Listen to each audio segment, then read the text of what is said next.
Welcome to the Honest Designers Show, your transparent look into life as a modern designer.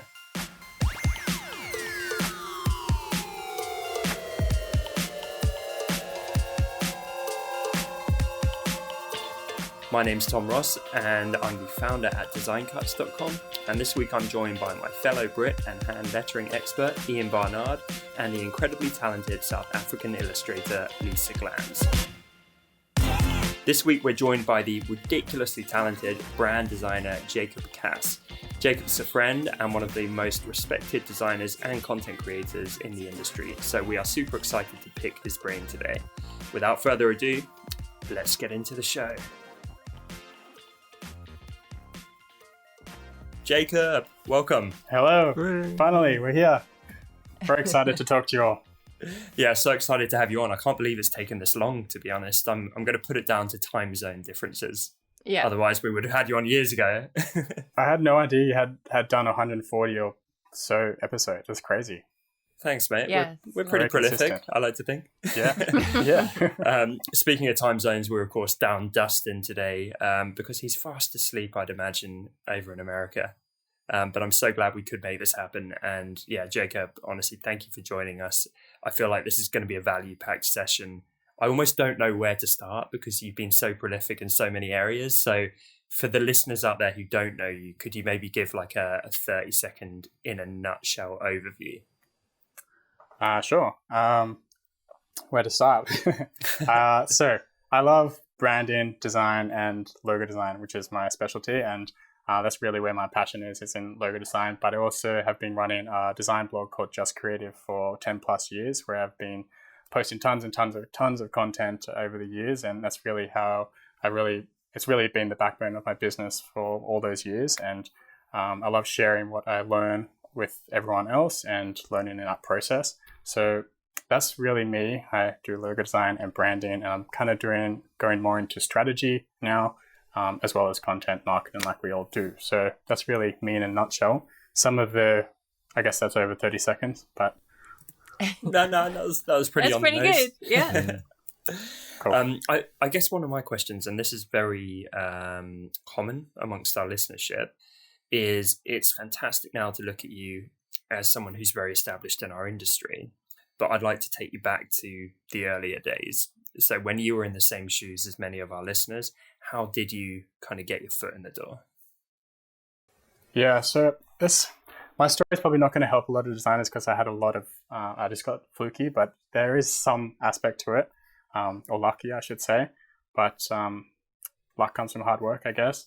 And coming back to my design days, I was studying at high school. I didn't really know what design was. I was just attracted to design and arts, and I hated science and all maths and everything like that. So it was just in my blood.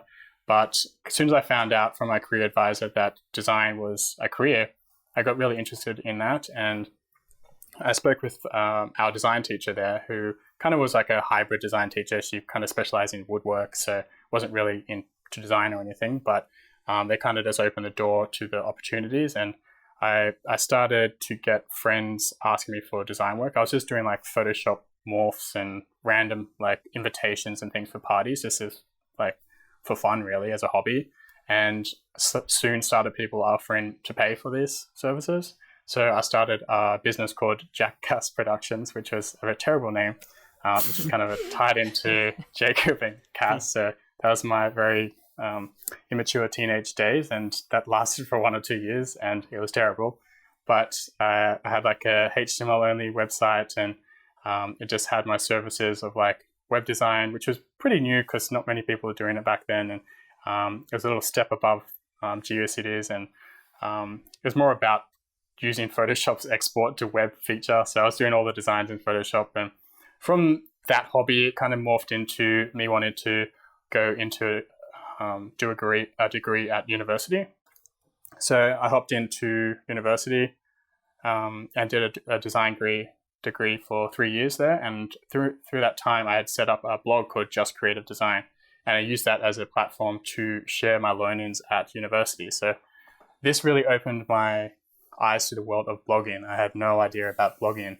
And this was the early days. So there was small communities, and the people were very interactive, and there was tons and tons of comments, and you all learned from each other because it was a small community. Kind of like what you're doing now, which on a larger scale.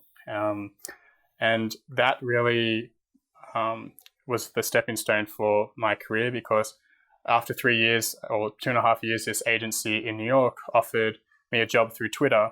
And this is where I was saying the luck came into it. And I said yes to this job in the States. And I finished my degree after 6 months. They waited for me. And I flew over to the States and started working for this agency. So I went from being a design student to working for Disney, which was really, really cool. Wow, that is awesome. It was a big leap. Yeah, it was a big leap. So Jacob, this agency, they found you through your blog, more or less. Yeah, so it was actually my blog and my social platform. So I think it was Twitter and Facebook at the time, and it wasn't Instagram. And they just reached out to me on Twitter because they were in the digital content space, and social media was kind of starting up. It was just like when Facebook had all those apps and like crappy games and a lot of spam, like the PokeUs and the Sheeps and all that. So all that, it was that period. So I went over there and I worked for them for 6 months, and then they decided they didn't want me. So I was hooked on New York and determined to get back. So I went home to Australia, got another visa, came back, and found a job, and ended up working for 4 different companies over a year, just trying to find the right one that I liked. And then I found one, and I stayed with them for 4 years. And that's when I had the opportunity to work with some more big brands like Jerry Seinfeld and Powerade and Nintendo. I worked for a number of years doing their websites, and I was working as an interactive designer, just doing UI UX for that time. And I was still running the design blog, Just Creative. And I can go on and on and on, but yeah. That's where I was up to. Amazing. That's a real good overview, and I think you're doing yourself a disservice by using the word luck, because I don't hear a whole lot of luck in that. I think particularly like in retrospect, it's such an obvious thing. It's like, blog, have a Twitter, that makes sense. Back then, hardly anyone was doing it compared to now. Exactly. It was actually a real kind of punt, I would imagine. It was. I was a medium fish in a small pond. So it was like I got picked up, and that was a good opportunity for me. I think I remember like 10 years ago stumbling on your blog, and there was like I feel there was only like a couple of people I really knew in the design world outside of my own like town, and that was you and Chris Spooner, and you were both doing blogs. And I think and he's still going. He's killing it as well. Yeah. How do you? One thing I was thinking, how do you just keep it up? How do you find source?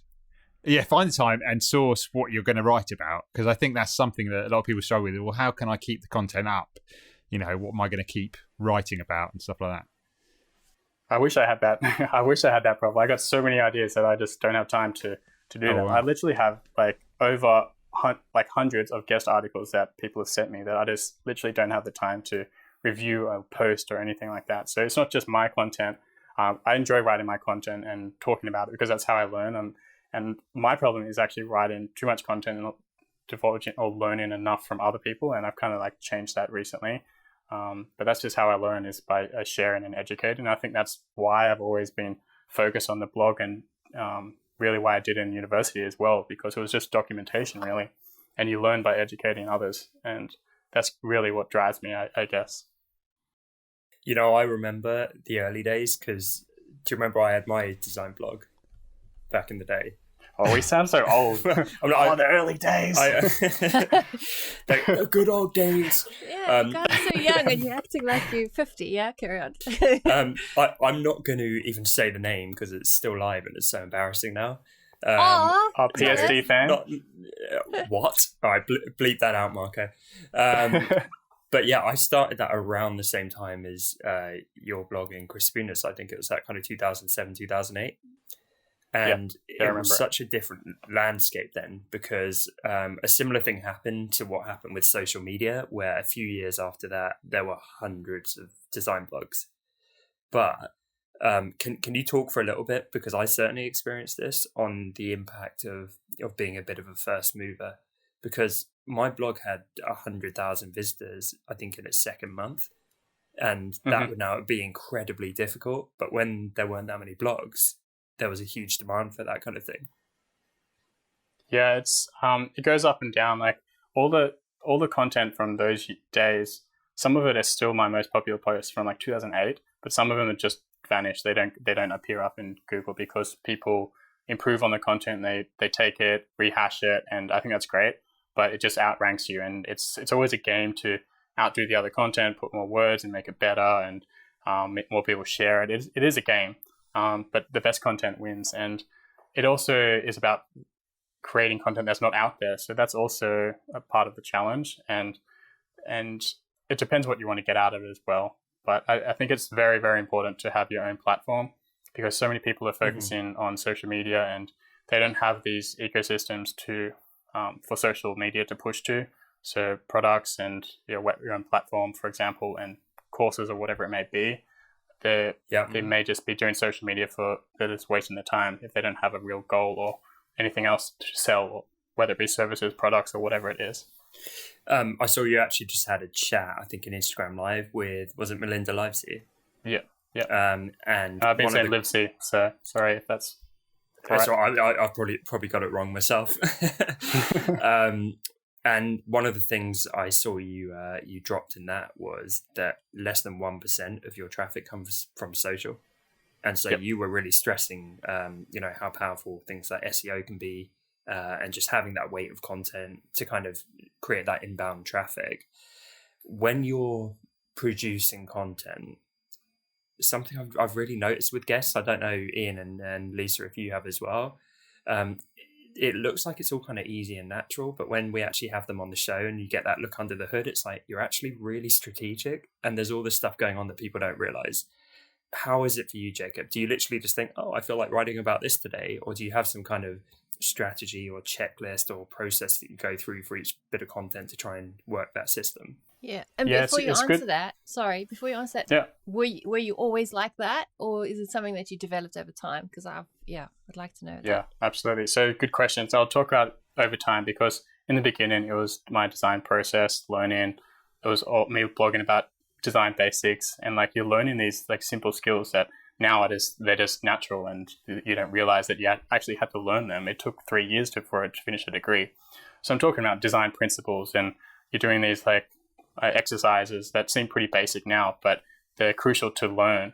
So that was what I was doing then. And if you're a beginning designer, like or starting out, like maybe you do content around that because you're at that stage, and people can relate.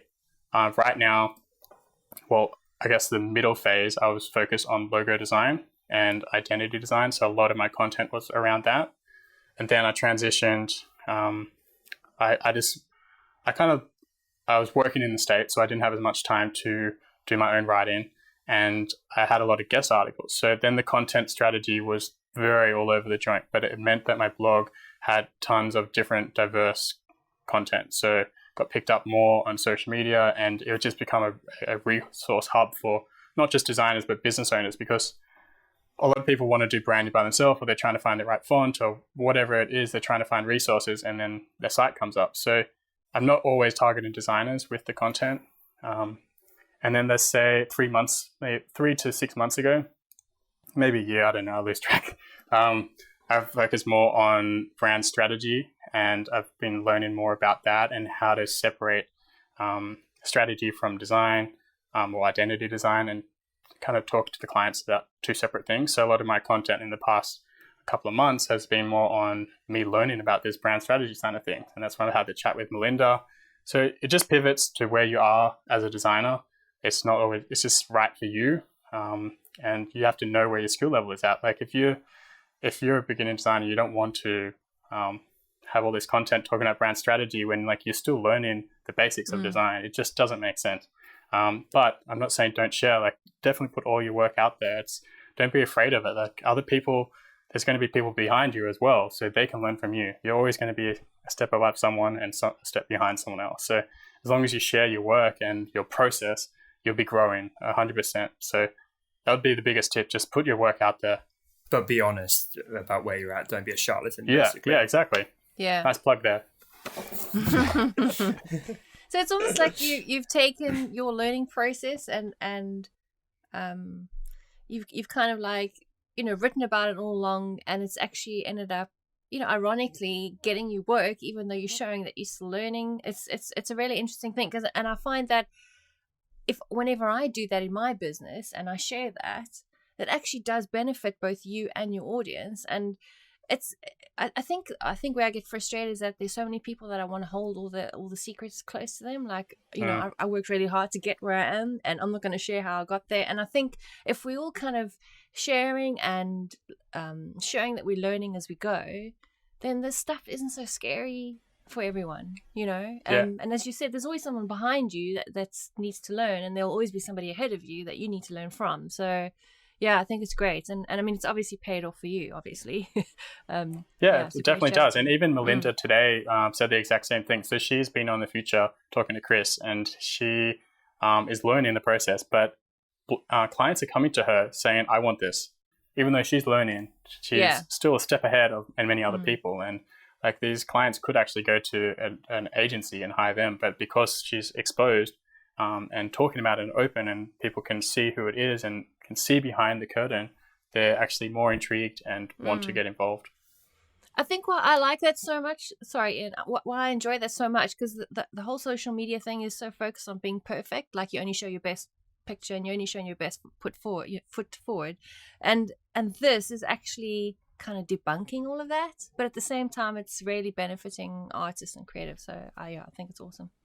I think what's coming across is that people trust people like you because they get familiar with your writings, with who you are, and I think a lot of people don't see that. They think they just need to post their work, but actually the reason why people get them to do the work is because they trust them to do the job.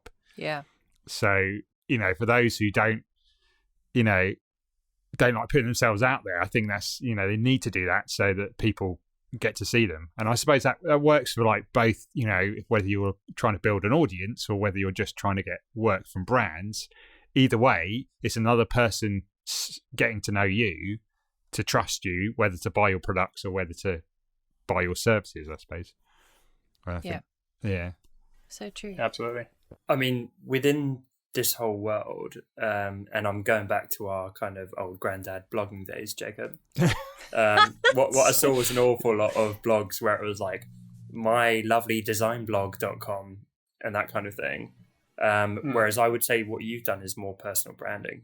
You've had the big scalable blog and the huge weight of content. But I'd imagine, have you seen some key benefits to making it more personal and more centered around yourself, as opposed to just another one of the thousands of generic design blogs out there? Yeah, so I've always had it, my lovely photo very front and center everywhere on every page. So to communicate that it is a personal blog and this is me, especially because the brand was called Just Creative. It wasn't like chrisspooner.com or whatever. It was just my logo and there was no name. So I wanted to show there was a person behind it. And I had the same profile picture for 10 plus years. So it was very plastered everywhere. I thought you just weren't aging, to be honest. So the personal brand really does help, and being honest and transparent with the process and your learnings as well. So I think there is a big validator in trust, for sure. Do you think there's still space for people to start a blog now if they were starting from scratch? Yeah, and I've thought about it. Like, I look at some of these old articles and I just shudder at some of them. And I do want to start from scratch in some respect because of so much that I've learned so much in the time. And there's so much content I want to produce now, behind brand strategy, which is where I'm going now. And I've kind of been just signing up to people's mailing lists and visiting blogs or agencies that are all focused on strategy. And I have all these new ideas based on that. So it's just a transition, I guess, from where you are in your career and what you want to put out into the world. What's the can you go we go always try and get really practical. So what would be, so say you've got someone who wants to start a blog, but they have no idea of how to start it. What's the practical, from getting a website to, nice question. What is there a platform that you recommend? Do they just call it their name? .com. Okay, I get where you're going. I wasn't very practical in the last answer. So if I was to start again, I would definitely, you have to consider if it's your name or an agency name. You have to research that yourself. But depending on your goals, I would definitely 100% set up your own platform, your website, and have a blog and a mailing list from the get-go. This is your platform that you own, and you can put up whatever you want. You own it, so everything revolves around you. The podcast you're going to speak on, your portfolio, your content, everything. So that's 100% the first thing I'll do. Get your site up and running. If you're a designer, obviously you want to have a portfolio, and get systems in place for how they can contact you, and for you to have a discussion, to work through it. And now that I've been doing this for so long, I know how to talk about it, or sell things through on the phone and have a discussion. And that's something I didn't learn very much. I was very afraid of the phone, and I always kept doing things on email, but you can't sell things through on email. Conversations are much better, and I'd recommend to my younger self to do that earlier and really get conversations going, because you get to build relationships that way. You can get to upsell, you can get to charge more, you get more rapport. So if they're starting out, do everything I just said, and then figure out the content strategy for your site. Don't even think about social media at this time. You have to think about your goals, because if you're going to be a brand designer or a lettering artist or whatever it is, you have to have content that's focused on these areas, and have things in place for you to grow in that way. And once you've got your platform established, then you can get onto social media and start sharing to the world. But you do have to have this product or asset set up in the first place. So I think social is at the end of that process. Okay, so while we've got you in practical mode, Jacob, this all sounds fantastic. And I know it's fantastic, and I've done it myself. But I also talk to a lot of designers about this stuff, and it's like, well, that's good for you that you've got your fancy blog with millions of views and your blossoming social channels and your big profile. Yeah. But my blog, I've been doing it for over a year, and it gets 14 visits a month. My Instagram has 60 people on it, and they're all my friends, and I'm seeing no growth. So and it feels like a catch-22. Because it's like, well, I have no social to really push traffic to my blog. I'm putting out content, but no one's seeing it in order to start spreading it organically. So I just feel stuck. It doesn't matter how many people see it. If it's the right person that sees it, and they buy your services or hire you, then the job is done. So you don't want to just be sharing with your friends, but you want to create the relationships, whether it be in your community, offline, not just online, but building up your business that way. And I know it can be disheartening at the beginning, but I would invest a minimum 6 months in building up your content and your strategy, because there's not going to be eyeballs, and your search isn't going to your website's not going to rank in the beginning.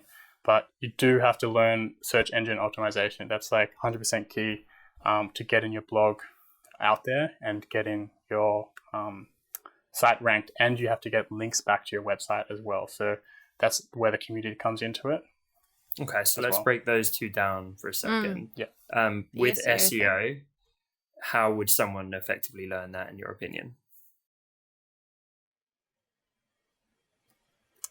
How would someone learn SEO? So there's two basic principles of SEO. There's tons, but the two basic ones that you need to know is the fact that how many links to your website is how much trust Google sees in your eyes, or other search engines. So let's say my site has 100 links pointing to my site, and yours has 1. Like, who is Google going to trust? Who are they going to put up first? So your idea is to put out good content that's going to get shared, and people want to link to your content.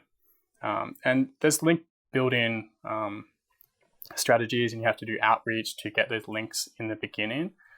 So that's the first premise of getting authority or trust for your website. You need links. And like, that's the biggest key. And the next and Jacob, sorry, we're going so granular here, but we have got you on the podcast, so I hope you don't mind us picking. Yeah. So in terms of getting people to link back, I know you said outreach, but just to go a bit more kind of actionable for people, is that what, making friends with other bloggers and saying, hey, I've got this article over here, can you link to it? Because wouldn't they just say no? There's many link building strategies, and I don't do it now because I have the reach, but if I was doing it in the beginning, like someone starting out, I would reach out to other blogs that could feature the network. Infographics are one that do share. People do share quite a bit, so that's a good plug, as well as writing on other people's sites.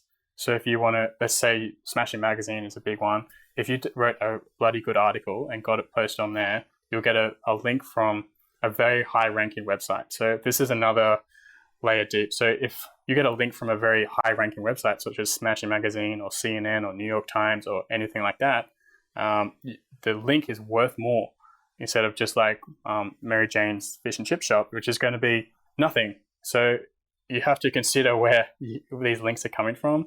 And when you're starting out, these guest articles on popular blogs is a good way to start because you'll get those links back. Yeah.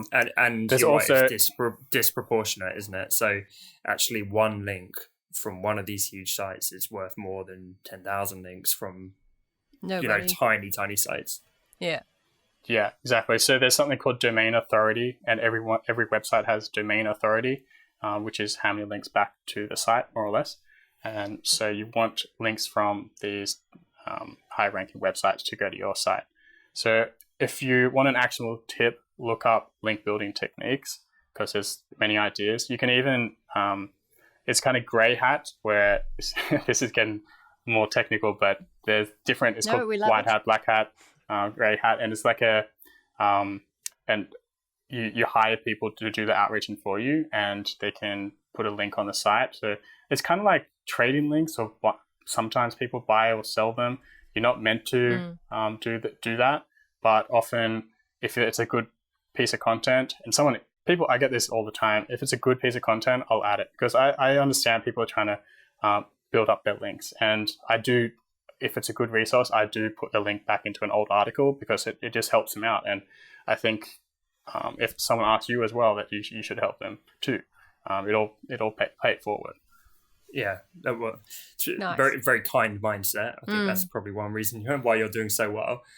Jacob, I think you saw my recent post about how to stop sucking at marketing. Yeah. You know the one I mean? Yep. And the point I was trying to make is so applicable here because I was saying it's not that marketing is harder than anything else. It's just a skill, but design is a skill. It's just designers perceive design as being easy because they've invested the time and work to master that skill. But it's definitely not easy. And I remember freaking out in the early days, like in Photoshop, for example, masking confused the hell out of me. I avoided it for years, I think, because I was like, oh no, that's so complex. Oh yeah, same. I was like, what? White? Reverse? Yeah. And it's like so simple now, but at the time I was like, no, I can't even look at that. That's so scary and confusing. Same thing with the pen tool for a lot of years and all this kind of stuff. But we invested the time for a long period of time and we managed to get good at design. Yet somehow people think that they can like read a blog post and just become a good marketer. And it's a skill. It takes years. It takes work. So I don't want anyone to switch off when Jacob's talking about this stuff and be like, it's too complex or like it's too hard or whatever. It's not.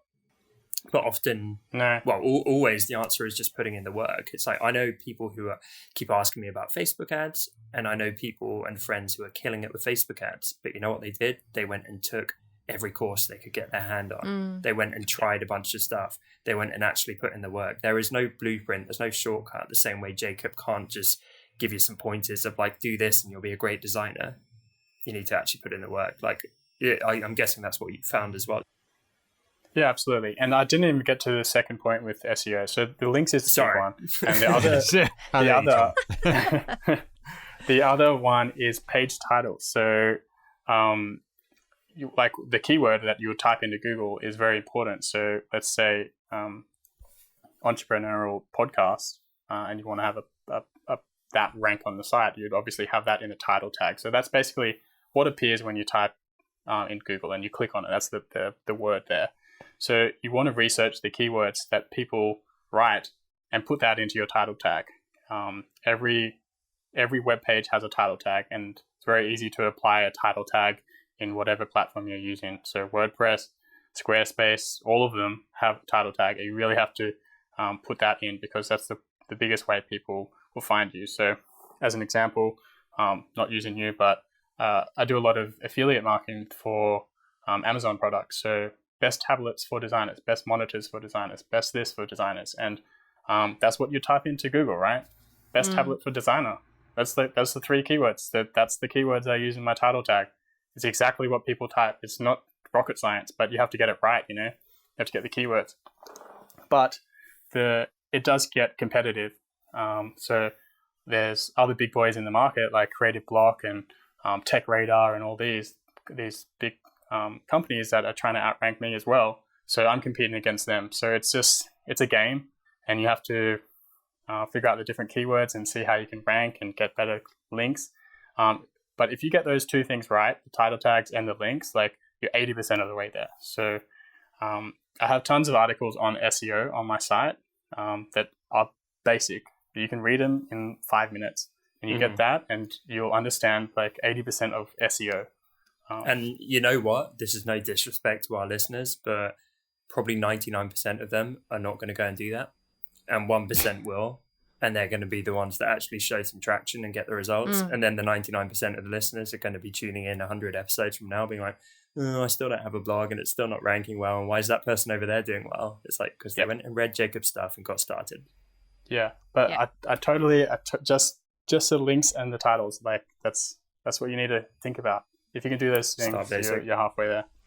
So when you're putting content together, like at the beginning stages of your idea of creating content, how much time, energy, research are you doing for SEO, and how much are you doing for the actual writing side? Or is it the same? I don't write for search engines, so I just put keywords in after the fact. I try to write for humans, and then the headlines and things, you can make them header tags. So this is another part of SEO. You make them the keywords in the header tags, and that gives it more emphasis to the keywords. So yeah, I don't write for SEO. Oh, okay, brilliant. That's good to know. Because when I'm writing content, I'm constantly thinking, how can I weave this word in?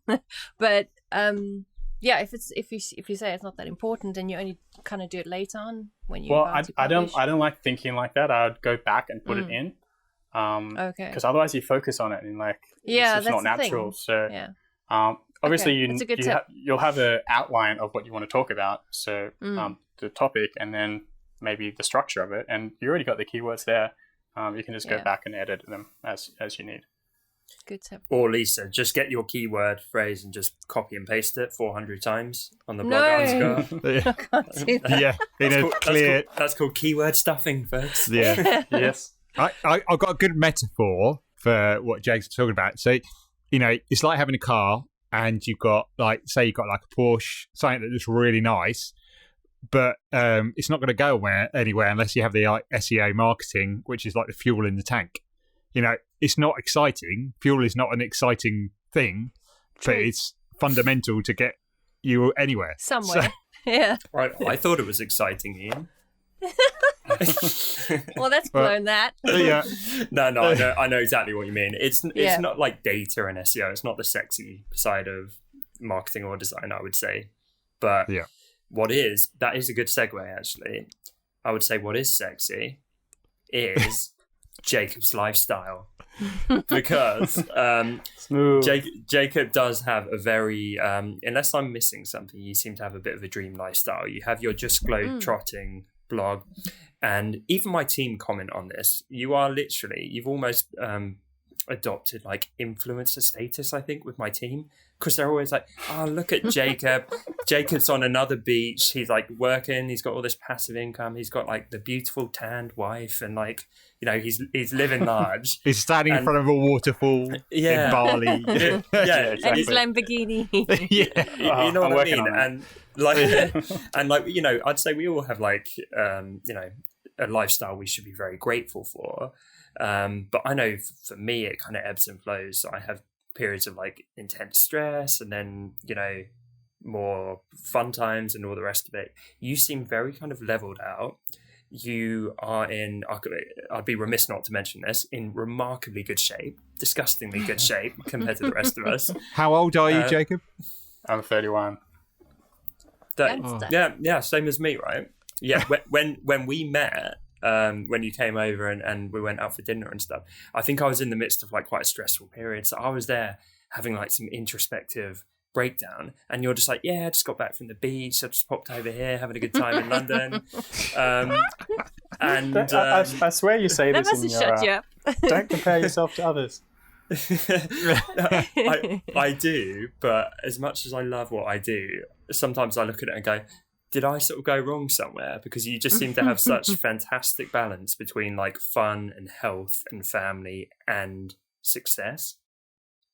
So how do you do all of that? Yeah, how do you do that? There's a nice balance.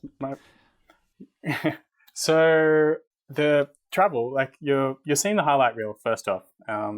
Like we have the travel side of things, and we traveled for 3 years straight while I was working, freelancing probably 4 hours a day, and then traveling for the rest of the time. So the work was still happening, and you get to live the best of both worlds. Really, you get to do the design, and you get to do the travel lifestyle, and that worked for that period of time. In the past year and a half, we've had our first son, who's 10 months now, and we settled down in Sydney, and we weren't traveling as much. We'd take a trip every, say, 2-3 months somewhere else, but a shorter trip, like 2 weeks, is not an indefinite travel period. So it just depends. Can I just say that's not going to get a lot of sympathy from this group? It's like you only get away for 2 weeks every couple of months. But even less so from the US market. Yeah. Oh man. Okay. By the way, Hugo's super cute. I feel like he's going to end up being some like crazy good designer or something, probably this time. Slash model. Maybe. He said daddy for the first time this week, which is cute. Oh, that's amazing. Congratulations, mate. Yeah. Nice. But yeah, to coming back to that balance thing, it's all a work in progress, and my wife would tell you that I work too much, but I don't always consider it work. Like responding to messages, she definitely says it's work, but it is like a facade in some respect, because you don't know how much work people are doing behind the scenes, and you're seeing all these photos, and you're seeing the rap sheet on like their about page or their summary, like they've been featured in all these things, and like it can be disheartening, but everyone is at a different stage of their journey. And I look at like Chris as an example is amazing, how he's built the future, and all of his team, and that's just really inspiring for me as well. And you always compare yourself like, oh, why didn't I do that? Like that's just so cool, I could have done that. And it's easy to fall down that rabbit hole, and I think just have a clear focus, stay in your lane, and know where you're going, because that's the only way you're going to get there, and stop comparing yourself to others. But I'm guilty of it as well, so it's easier said than done. 100%. And for the record, of course, I'm ridiculously happy for you, and like, you know, I think it's just so impressive what you built. But it is something we talk about on the show a lot, is that balance. You know, we're The Honest Designers, we talk very candidly about mental health and anxiety, and quite often it's a bit of a group therapy session where we go, I can't believe we continue to put ourselves through all of this. Are you as balanced and chilled with your work life and everything as you appear, or is there anything that you're happy to and comfortable to share where, you know, there are kind of tougher times? Because it's just the way you're at in your career and what you're trying to achieve. Like I'm putting tons more content out now than I was, say, a year ago. I'm doing my own. I'm not having guest articles. So it just like you said, it goes in ebbs and flows. And I think there are some challenges, and they're more like personal challenges of like, I've been doing this for so long, and like I've been successful in doing everything. Like I've worked for the clients that I wanted to, and I've got this blog, and I've got this passive income, I've got the travel, but like once you've done it, you want something else. You want to move on. You cross one mountain, you get up one mountain, you can see the next mountain. So it's just, it doesn't end. Sorry, it doesn't end. It just keeps on going, you know. And like some people get to a taller mountain. I hate using all these metaphors, but that's how I work. I just picture these. Oh no, Ian loves it. Normally there's love a good metaphor. Yeah. there's at least 8 metaphors in every episode, and 6 of those involve a builder normally. Yeah, so there's definitely challenges, and like we all go through them because you don't know design at the start, you don't know marketing in the middle, you don't know strategy, and then you learn it, and then you do the next thing. How can I build this into your persona and your business? And you just evolve, you know. Like, do you have like a daily routine, even if it's a mental routine, to keep yourself in check? Because I mean, it sounds like you're so balanced in your approach to work and life and everything. So you obviously have a very solid kind of like core foundation of maybe values or whatever you're applying to yourself every day. Like, do you go through a particular routine to remind yourself or keep yourself in check? Can we expand on that a bit? Could we maybe get like a typical day? Would that be helpful, Lisa? Yeah. In terms of that routine? Yeah.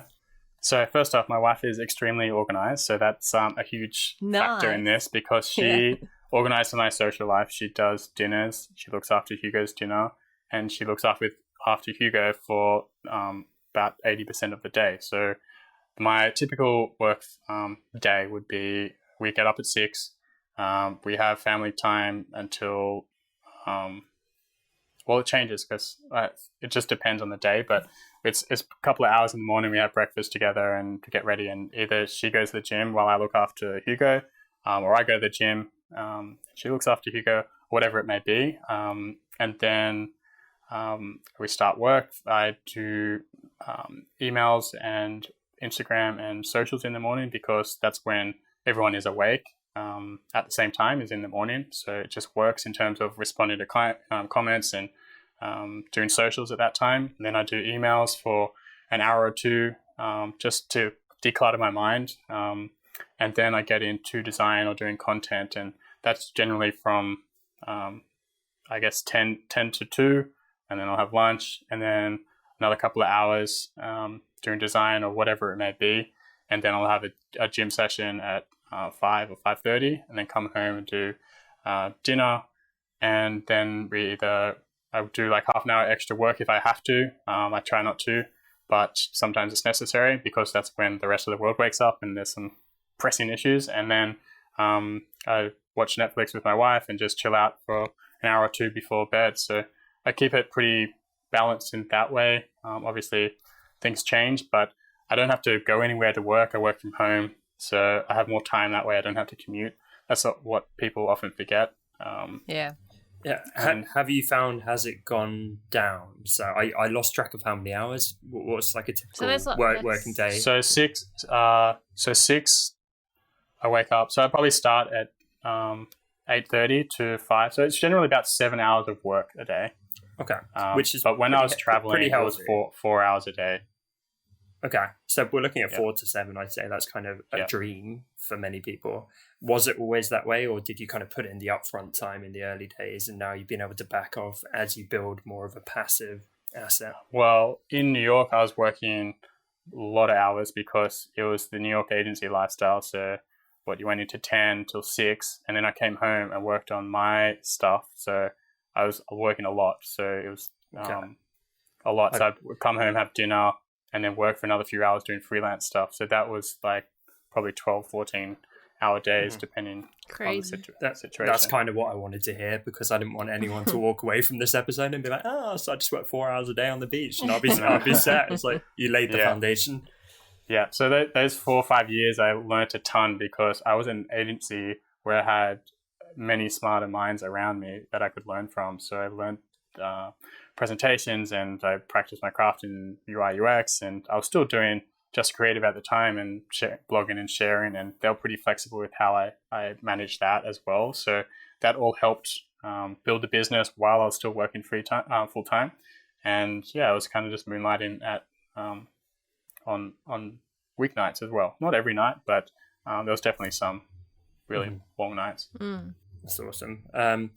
I know we're a little bit short on time. Have we got 5 minutes, literally? Is that okay, guys? Yeah, I'm fine. Appreciate that. So we've talked a lot about your story, where you've come from, and your mindset and routine and content. In terms of design, you're actually one of, if not my favorite, logo designers. to be honest. Thanks. I Cheers. always see your work and I'm like, damn, like it's just so beautifully simple but effective and balanced, and it's very much like my style. If I was a logo designer, it would be the work Thank that you. I would want to be Cheers, making. Could you share perhaps some principles for successful design for all the listeners out there? Yeah, so principles of great logo design. Everyone will have their own opinion, and every client's going to be different. So I'm just going to preface it with that. But there's certain things: simple, memorable, versatile, timeless. They're just the basic ones. And I think what really I strive for in my work is simplicity and really encapsulating a company's ethos into one mark. So and bringing in something clever that is memorable, that's really what I try for in my work. And it often looks very simple, but that's what I strive for, and that's how I guess is my style, if you will. I try not to have a style, but because you adapt for each client. But if you look at people's work, you can see that like it's their work, and I guess that's what I strive for. But as you mentioned, so. Tips for making it like that is, I think often people try to include too much into a logo. They try to show exactly what the business does in a logo. A logo is there to identify. It doesn't have to show what the business does. So, for example, a car logo doesn't show a car in the logo. Maybe you show a wheel, but even that is a little bit too far. It's just there to identify the business. So if you simplify it and think of other clever ways to, I guess, work the brand's ethos into it, then do that. Or don't overthink it. For example, working on the San Francisco logo recently, like the most iconic thing in San Francisco is the bridge. Like, what else would you use to identify San Francisco? So it's just so simple, but maybe you get lost in doing exploring different things for that. By the way, for everyone listening, you heard that right. Jacob literally just got done designing the logo for San Francisco. And when that popped up on my Instagram feed, I was like, damn, that's pretty cool. Yeah, it was a cool project. What's next? Just like London or something? I don't know. I really want to do an airline. So I need to make that happen. Yeah. I had an opportunity when I was in design school for it, and I did not get it on the plane. I lucked out. I lucked out to another designer who had very similar option, and I just never let it go. But that is such a good one to name drop. Like if someone's trying to suss you out, like how established you are, it's like, so any clients I would have heard of, and you're like, I don't know, have you heard of San Francisco? yeah, definitely. I like saying Jerry Seinfeld, but a lot of people don't know who Jerry Seinfeld is, and I was really surprised by it's so ingrained in our culture, but not everyone watches TV or is from that era either. So and that's the worst thing when you say it with an expectation. You're like, Jerry Seinfeld, expecting them to look impressed, and it's a blank stare. It's like, I feel so. Don't worry. So that was another cool project for Jerry, and he I've got more exposure from Comedians in Cars being on Netflix now, and that's another name dropping project that I get to have up my sleeve. Nice. That's cool. Not bad. Not bad going. That's awesome. Jacob, where is the best place for people to find you? Because you just pump out so much good stuff all the time. So speaking of name dropping, drop it up right now. Right. Justcreative.com.